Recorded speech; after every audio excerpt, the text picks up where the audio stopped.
stand here 1,000 years ago, and you would not be looking at farmland.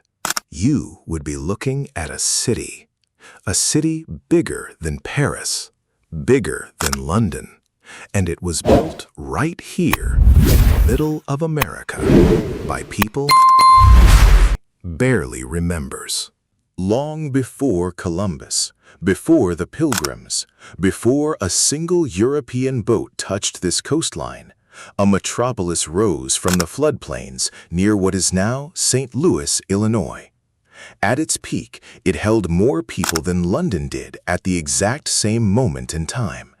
It had pyramids taller than some in Egypt. It had planned neighborhoods, public plazas, and a class of rulers who commanded thousands. Then, within a few generations, it was gone, abandoned, left to the grass and the trees. Today, most Americans have never even heard its name. This is the story of Cahokia, the great city that vanished, and the mystery that still divides the people trying to explain why. Around 1050 AD, something extraordinary happened along the Mississippi River. A small farming settlement exploded into a full city almost overnight, at least by the standards of ancient urban growth. Historians call it the Cahokia Big Bang. Population estimates place tens of thousands of people living within the city and its surrounding farmland, making it larger than any city in what is now the United States, until Philadelphia surpassed it centuries later. The people who built it left no written language behind, so almost everything we know comes from the earth itself, from the mounds, the tools, and the bones. At the heart of Cahokia stood Monk's Mound, a massive earthen pyramid larger at its base than the Great Pyramid of Giza. It took an estimated 14 million baskets of soil carried by hand to build it. On top sat a wooden structure believed to be the residence of the city's highest ruler.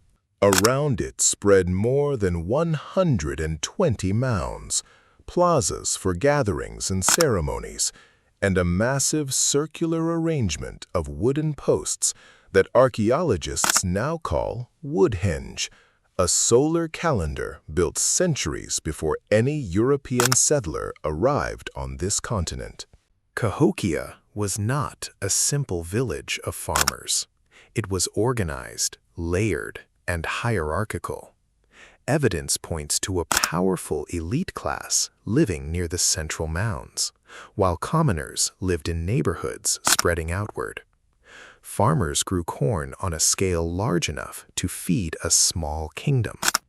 Traders brought copper from the Great Lakes, shells from the Gulf Coast, and mica from the Appalachian Mountains. Proof that Cahokia sat at the center of a trade network stretching across half the continent. Beneath one of Cahokia's mounds, archaeologists uncovered something that stunned the world. A burial site containing dozens of individuals, arranged with clear ceremonial intent, believed to reflect the immense power held by the city's rulers. The exact nature of these burials is still debated among researchers, but the scale alone tells us this was a society capable of extraordinary organization and extraordinary control. Then, sometime around 1350 AD, Cahokia began to empty. Not overnight, but over a few generations, the population declined until the great mounds stood mostly abandoned. No war is confirmed. No single disaster is proven.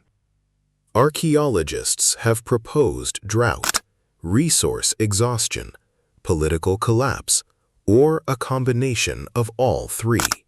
What we know for certain is this: one of the largest cities in the ancient world simply stopped being a city, and the people who once filled its plazas dispersed into the surrounding land, their descendants carrying its memory into oral traditions among native nations of the region. When European settlers arrived centuries later, they found the mounds still standing, but empty. Many assumed the structures were too advanced to have been built by Native Americans at all, crediting them instead to lost tribes or ancient wanderers. That myth persisted for generations, erasing the achievement of the very people who built it. Only in the 20th century did serious archaeology confirm what should have been obvious.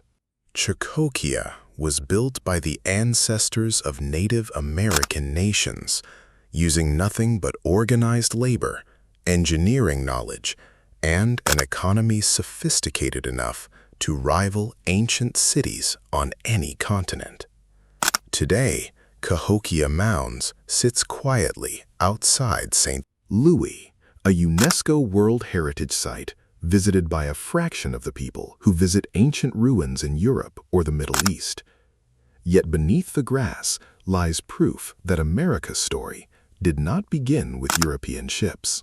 It began centuries earlier with a city of tens of thousands, pyramids of packed earth, and a civilization advanced enough to still leave archaeologists searching for answers. If a city this size could disappear from memory, what else has history left buried beneath our feet? If you want to see another lost civilization reconstructed next, tell us in the comments. And don't forget to subscribe for more journeys into the history no one taught you.